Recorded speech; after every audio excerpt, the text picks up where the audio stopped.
ശാഖിയിൽ ഇനിയുമീറൻ ദലപുടങ്ങളായി മാറുവാനായി പാടാൻ മറന്നു പോയൊരാ പാട്ടിൻ ചിറകുകളിൽ കയറി നീ ഉയരുകയായി.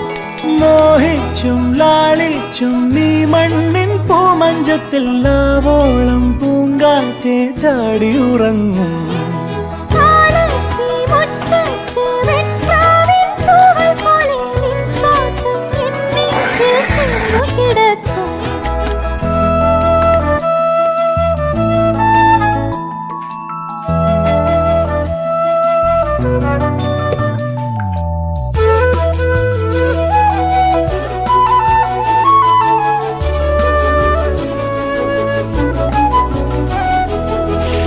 മണി പെറുക്കുവാൻ കുരുവികൾ പോലെ